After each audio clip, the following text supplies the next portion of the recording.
میں آج لاہور جا رہا ہوں، فاروق نے کہا تو زارا نے اس کی طرف چونک کر دیکھا۔ آج اتوار تھا، وہ دونوں ناشتے کی میز پر بیٹھے ناشتہ کر رہے تھے۔ زارا فاروق سے روٹھی ہوئی تھی مگر اس کے جانے کا سن کر بے قرار ہوئی۔ کیوں؟ کام ہے کچھ؟ ایک جگہ ٹیسٹ دیا تھا میں نے، اس کی انٹرویو ہوگی۔ مگر آپ نے کل تو نہیں بتایا، کیا اچانک پروگرام بنا ہے آپ کا؟ وہ خفگی سے بولی، نہیں میں تمہیں بتانا بھول گیا تھا، کل ہی مجھے میسج آیا ہے ان کا، اور آپ کل بتا دیتے نا۔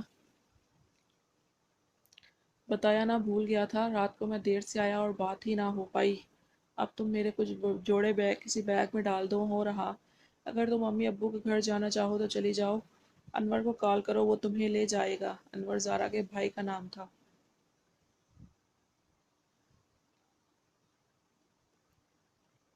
وہ خاموشی سے اٹھ کر اس کے کپڑے پیک کرنے لگی۔ کب تک آئیں گے واپس؟ پرسوں شام تک۔ اچھا پھر 4 جوڑے رکھ دیتی ہوں۔ وہ اس کی پینٹس اور شرٹس تہہ کر رہی تھی۔ ناشتے سے کچھ دیر بعد فاروق واش روم میں گھس گیا اور تیار ہونے لگا۔ زارا اس کا سامان بیگ میں رکھتی رہی۔ کچھ ہی دیر بعد وہ باہر آیا۔ سب رکھ دیا ہے، آپ دیکھ لو۔ بس ٹھیک ہے، وہ شیشے میں اپنے بال بناتے ہوئے بولا، اگر کچھ کم ہوا تو وہاں سے لے لوں گا۔ جلدی آنے کی کوشش کریں، وہ بولی، کام نپٹا کر ہی آؤں گا نا۔ اس سے جوتے پہن لیے اور جانے کے لیے تیار تھا۔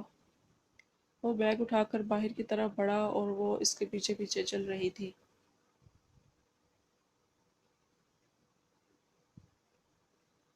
تم انور کو کال کرو، ٹھیک ہے، اور اس کے ساتھ چلی جاؤ، اکیلے گھر میں بور ہوگی، اس سے اچھا ہے گھر والوں سے مل لو۔ ٹھیک ہے، کر لوں گی کال۔ فاروق صاحب کہاں کا ارادہ ہے؟ یہ آواز رحمان کی تھی جو ان کے پڑوسی تھے اور اس وقت بھی اپنے گھر کی چھت کی منڈیر پر ٹہل رہے تھے۔ لاہور جا رہا ہوں، خیریت ہے نا؟ ہاں رحمان، خیریت ہے، ایک انٹرویو ہے چھوٹا سا۔ اچھا خیر سے جاؤ، بہت فوگ ہے آج کل موٹر وے پہ، رحمان نے کہا اور اٹھ کر سیڑھیوں سے نیچے چلا گیا۔ فاروق نے زارا کی طرف دیکھا۔ زارا کو امید تھی کہ وہ جانے سے پہلے اسے اچھی طرح مل کر جائے گا۔ ٹھیک ہے، چلتا ہوں۔ گاڑی کا دروازہ کھول کر اندر بیٹھ گیا تو زارا پھیکے سے انداز میں مسکرائی۔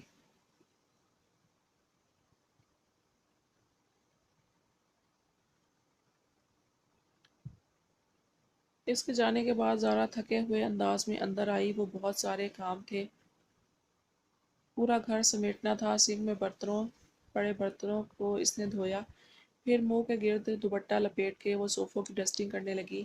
صفائی کرتے ہوئے اس نے کارپیٹ اٹھایا تو اس کے نیچے سے ایک بڑا سا کاکروچ نکل آیا اور وہ اچھل کر دور ہوئی اور چپل اتار کر اسے مارنے کی کوشش کی، مگر وہ صوفے کے نیچے کہیں غائب ہو گیا۔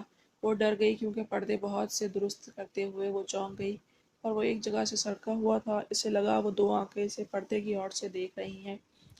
اسے جلدی سے پردہ ہٹایا، وہاں کوئی نہیں تھا، مگر دوسرے لمحے اسے سایہ نظر آیا جو دیوار کی اوٹ میں غائب ہو گیا۔ وہ حیران ہوئی اور کچھ پریشان بھی، مگر جلد ہی سر جھٹک کر کام میں مشغول ہو گئی۔ سب کاموں سے فارغ ہو کر وہ صوفے پہ آرام بیٹھی اور ٹی وی کھول دیا۔ 10 بج رہے تھے، کوئی بھی اچھا پروگرام نہیں آ رہا تھا۔ ہالی ووڈ کی ایک مووی دیکھتی رہی مگر جلد ہی اکتا کر باہر آ گئی۔ چھوٹے سے لان میں لگے پودے سوکھ رہے تھے۔ اس نے پانی کی موٹر آن کی اور پائپ لگا کر پودوں کو پانی دینے لگی۔ ابھی کچھ پودوں کو پانی دیا تھا کہ پانی آنا بند ہو گیا۔ نہ جانے کیا مسئلہ ہو گیا تھا۔ پائپ پھینک کر موٹر کی طرف آئی۔ موٹر تو ٹھیک چل رہی تھی، پائپ بھی لگا ہوا تھا، مگر پانی نہیں آ رہا تھا۔ وہ واپس پائپ کا سرا ہاتھ میں اٹھا کر دیکھنے لگی، کیا مسئلہ ہے؟ اس نے سر اٹھا کر دیکھا تو رحمان پھر سے اپنے گھر کی چھت پر آیا ہوا تھا اور اس سے پوچھ رہا تھا، پتہ نہیں، ٹھیک ٹھاک تھا اب بھی تو، مگر اب پانی آنا بند ہو گیا ہے۔ موٹر کو دیکھو، اس میں مسئلہ ہوگا۔ مجھے تو کچھ سمجھ نہیں ان چیزوں کی، وہ بے بسی سے بولی۔ میں سوچ رہی تھی گھر جانے سے پہلے سب پودوں کو پانی دے دوں، مگر اب تو یہ 2 دن میں یہ سوکھ جائیں گے، پانی نہیں ملے گا تو۔ ہاں یہ واقعی سوکھ جائیں گے اگر پانی نہ ملا تو، رحمان بولا۔ رکو میں دیکھتا ہوں۔ وہ اٹھا اور آہستگی سے اپنے گھر کے چھجے پر اترا اور وہاں سے زارا کے گھر کی دیوار پر پیر جماتا ہوا ان کے لان میں اتر گیا۔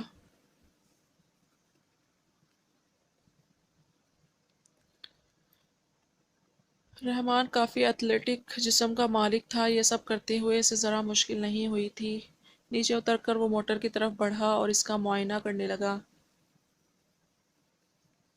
کوئی چھری ہوگی گھر میں، وہ موٹر پر جھکا ہوا تھا۔ ہاں میں کچن میں لاتی ہوں۔ وہ کچن کی طرف بڑھی اور سپنی سی کاٹنے والی چھری اٹھا لائی اور رحمان کو تھما دی۔ وہ اسے پھٹ پھٹ کرتے ہوئے دیکھتی رہی۔ اسے اب تھوڑا عجیب لگنے لگا تھا، ایک اجنبی مرد کا اپنے گھر میں ہونا۔ ذکیہ آنٹی کیسی ہیں؟ ذکیہ رحمان کی ممی کا نام تھا۔ وہ ان کے بارے میں پوچھنے لگی۔ ٹھیک ہے، گھٹنوں کے درد میں مسئلہ ہے، دوا دے کے سلایا ہے ابھی، تم اب شادی کر لو میں تو کہتی ہوں۔ رحمان نے پیچھے مڑ کر اس کی طرف دیکھا۔ کیوں، میری شادی سے کیا ہوگا؟ وہ واپس موٹر کی طرف متوجہ ہو گیا۔ آنٹی کو آرام ملے گا، بہو ان کی خدمت کرے گی۔ پر مجھے شادی میں دلچسپی نہیں ہے۔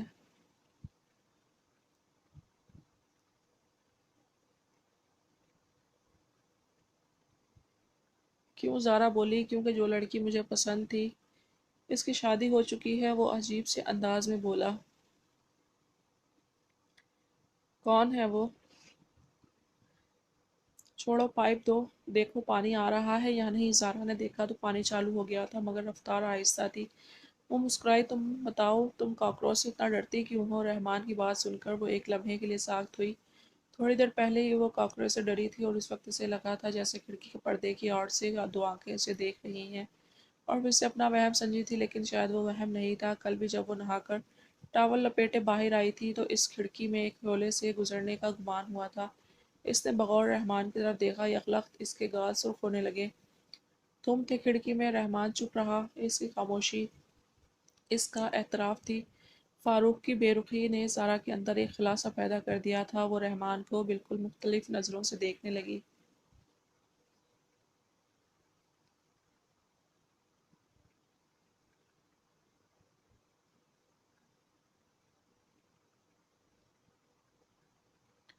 ماہرہ ثنا کے ساتھ اکیڈمی پہنچی، مگر ان دونوں کو مایوسی ہوئی۔ فاروق صاحب 2 دن کی چھٹی پر ہیں، انہیں اطلاع ملی تھی۔ بہت ہٹ تیری کی، ویسے ہی آ گئے آج اتنی دور؟ ثنا جھنجھلائی سی ہوئی تھی۔ فاروق گئے کہاں ہوں گے؟ ماہرہ بڑبڑائی۔ اسے ثنا سے زیادہ مایوسی ہوئی تھی۔ انہیں بتانا تو چاہیے تھا نا۔ ثنا اپنا فون دو۔ کیوں؟ وہ دو نا، میسج کرتی ہوں فاروق کو، وہ بولی، اور ثنا سے فون لے لیا۔ گھر پہ کرو جا کے، گاڑی میں نہیں۔ ٹھیک ہے، آج سے تمہارا یہ فون میرا۔ ماہرہ بولی۔ کس خوشی میں؟ ثنا نے احتجاج کیا۔ یار تم اس کا کچھ کرتی تو نہیں ہو، بس ٹائم دیکھتی ہو اس میں۔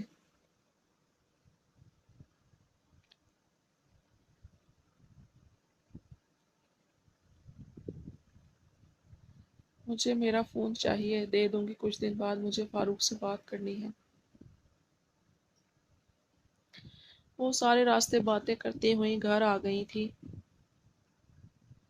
ڈنر کے بعد ماہرہ فون لے کر بیٹھ گئی اور فاروق سے باتیں کرنے لگی۔ وہ دیر تک باتیں کرتے رہے، ان کے درمیان بے تکلفی بڑھتی چلی گئی۔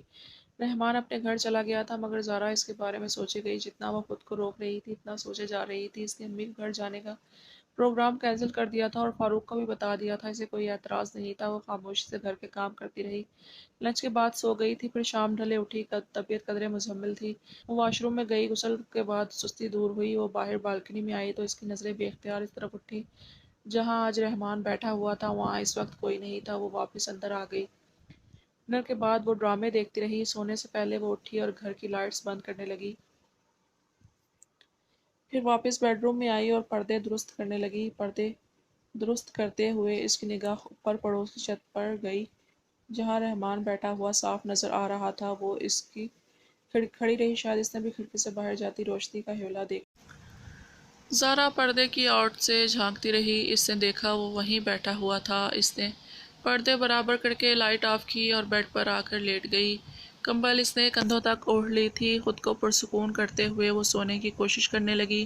نیند کا نام و نشان تک نہ تھا۔ وہ یوں ہی لیٹے لیٹے اپنا ماتھا سہلانے لگی جو تپ رہا تھا۔ کچھ دیر بعد اس اعلان میں کسی چیز کی مدھم سی آواز آئی، یوں جیسے کوئی دیوار پر سے کودا ہو۔ وہ بے چین ہوئی۔ اسے کچھ اندازہ تھا کہ یہ کون ہو سکتا ہے۔ لان میں سے قدموں کی مدھم آواز ابھر رہی تھی جو کھڑکی کی طرف آ رہی تھی۔ کھڑکی کے قریب آ کر قدموں کی آواز رک گئی۔ چند لمحوں کی خاموشی کے بعد کھڑکی کے شیشے پر بے حد مدھم دستک ہوئی۔ زارا بے حس و حرکت لیٹی رہی۔ دستک پھر ہوئی تھی۔ زارا کے پیٹ میں گرہیں سے پڑنے لگیں۔ وہ آہستگی سے اٹھ کر کھڑکی کی طرف آئی اور پردہ سرکایا۔ رحمان سامنے کھڑا تھا۔ وہ اسے کھڑکی کھولنے کا اشارہ کر رہا تھا۔ اس نے لرزتے ہاتھوں سے کھڑکی کھولی۔ سردی میں بھی زارا کی ہتھیلیاں پسینے سے تر ہو رہی تھیں۔ کیا بات ہے؟ وہ مدھم آواز میں بولی تھی۔ کچھ نہیں۔ راستہ دو اندر آنے کے لیے۔ وہ ساکت کھڑی رہی۔ رحمان اسے بازو سے پرے کر کے اندر کی طرف آیا تھا۔ تم کیوں آئے ہو؟ تمہیں پتہ ہے کیوں آیا ہوں؟ پتہ ہے نا تمہیں؟ وہ بول رہا تھا۔ زارا نے نفی میں سر ہلایا۔ بتاتا ہوں کیوں آیا ہوں۔ رحمان نے اسے اپنی طرف کھینچا۔ زارا اس کے وجود میں پیوست ہو گئی۔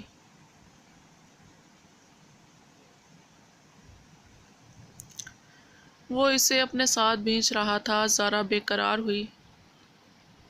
وہ اسے بتا رہا تھا کہ وہ اسے کتنے دنوں سے پسند کرتا رہا ہے، کتنا بے چین رہا ہے اس کے لیے۔ زارا یوں ہی کمرے کے وسط میں اس کے ساتھ کھڑی رہی۔ رحمان نے گستاخیاں شروع کیں تو زارا یکلخت گھبرا گئی۔ فاروق کی بے التفاتی اور اسے ایک دوراہے پر لے آئی تھی۔ وہ اپنے شوہر سے بے پناہ محبت کرتی تھی مگر اسے زارا کا احساس نہ تھا۔ وہ اس کی ضرورتوں کو نظر انداز کر رہا تھا۔ جذبات کی روح میں بہنے سے پہلے زارا کو اس کا خیال آیا تھا۔ اس نے اپنے ہونٹوں کو بری طرح کچلا اور اپنے بازو رحمان کے گردن سے ہٹا کر اس کے سینے پر رکھے اور اسے پیچھے دھکیلا۔ نہیں، وہ بولی۔ رحمان نے اسے قدرے حیرت سے دیکھا۔ کیا ہوا؟ کچھ نہیں، تم جاؤ۔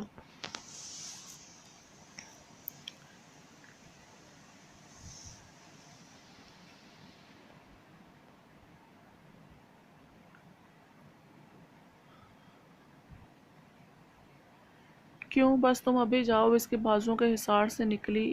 رحمان اسے دیکھ کر رہ گیا۔ خفا ہو گئی؟ نہیں ہوئی، بس تم ابھی جاؤ۔ رحمان چند لمحے اسے دیکھتا رہا، پھر کہاں وہ چپ کھڑی ہونٹ کاٹتی رہی۔ وہ کھڑکی کے راستے باہر نکل گیا تو زارا نے کھڑکی بند کی اور بکھری ہوئی سی آ کے بیڈ پہ لیٹ گئی۔ تم امی کے گھر کیوں نہیں گئیں؟ فاروق اس سے پوچھ رہا تھا۔ وہ شام ہی کو لاہور سے واپس آیا تھا۔ اس وقت وہ دونوں ڈنر ٹیبل پر بیٹھے کھانا کھا رہے تھے۔ اس کی بات سن کر زارا نے کھانا کھاتے رکھی۔ ویسے ہی دل نہیں کر رہا تھا جانے کا۔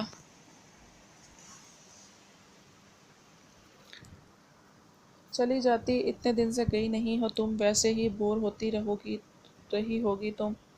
نہیں، بور تو نہیں ہوئی، ٹی وی دیکھتی رہی، بکس پڑھتی رہی۔ اس نے فاروق سے نظریں ملائے بغیر کہا۔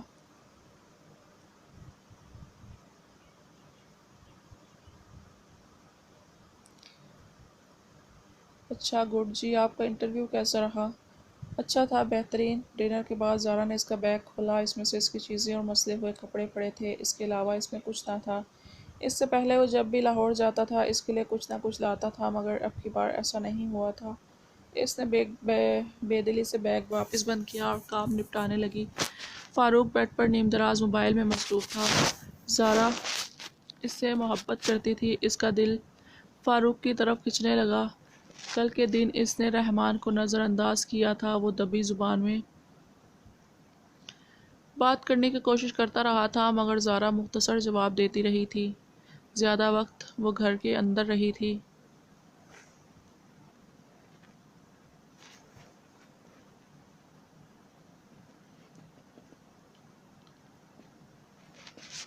شاید وہ مایوس ہوا ہوگا۔ چھوٹے موٹے کام ختم کرنے کے بعد زارا اس کے قریب آ بیٹھی۔ آپ تھک گئے ہیں؟ کوئی جواب نہیں آیا تھا۔ وہ موبائل میں مصروف ہے۔ سر دبا دوں آپ کا؟ نہیں، ٹھیک ہوں۔ فاروق، آپ کو مجھ سے کچھ پرابلم ہے؟ تمہیں ایسا کیوں لگتا ہے؟ سوال کے جواب میں بھی سوال کیا گیا تھا۔ آپ کا رویہ بہت عجیب ہو گیا ہے، آپ بدل گئے ہو۔ زارا نے شوقی نظروں سے اس کی طرف دیکھا۔ نہیں تو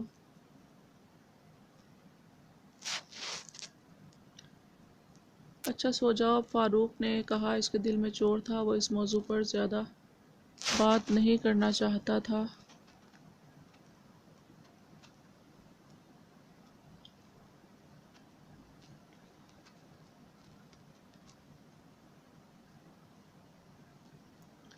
وہ روحان سی ہوئی۔ نہیں، اگر کچھ ہے تو پلیز مجھے بتائیں۔ یوں سزا تو نہ دے۔ میں نے کوئی سزا نہیں دی تمہیں زارا۔ تمہیں اس گھر میں کوئی مسئلہ ہے تو بتاؤ۔ ہر چیز تمہیں میسر ہے۔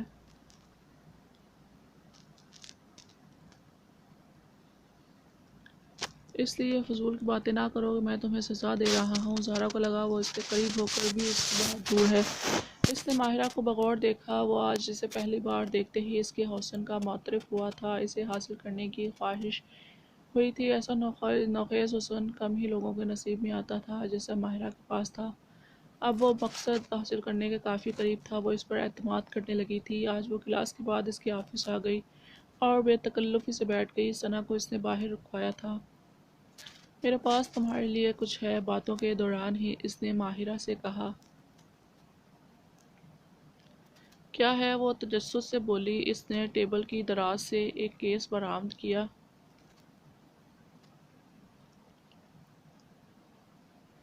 ایک نفیس سا لاکٹ اس کے ہاتھ میں تھا۔ یہ میرے لیے لائے ہیں۔ اس نے اثبات میں سر ہلایا۔ دے نا۔ وہ بے اختیار اٹھ کر اس کے پاس آئی تھی اور لاکٹ کی طرف ہاتھ بڑھایا۔ ایک شرٹ پہ دوں گا۔ وہ کیا؟ میں پہناؤں گا تمہیں۔ وہ سرخ ہو گئی۔ اچھا ٹھیک ہے، پہنا دیں۔ وہ اس کی طرف پشت کر کے کھڑی ہو گئی۔ اور اسکارف ہٹانا پڑے گا۔ اس نے نرمی سے اس کا اسکارف اتار کر لاکٹ کی چین اس کی گردن کے گرد پہنا دی۔ اس کے بال ذرا سے بکھرے تھے۔ اس نے دونوں ہاتھ ماہرہ کے کندھوں پہ رکھے۔ اس کی نظریں اس کے خوبصورت گردن پر گئی۔ اس کا دل گستاخ ہونے کو چاہا مگر یہ جگہ مناسب نہیں تھی۔ وہ دروازہ بند تھا مگر لاکڈ نہیں تھا۔ اسے جلدی سے ماہرہ سے کہیں ملنا چاہیے۔ اس نے بے تابی سے سوچا اور اس کے پیچھے سے ہٹ گیا۔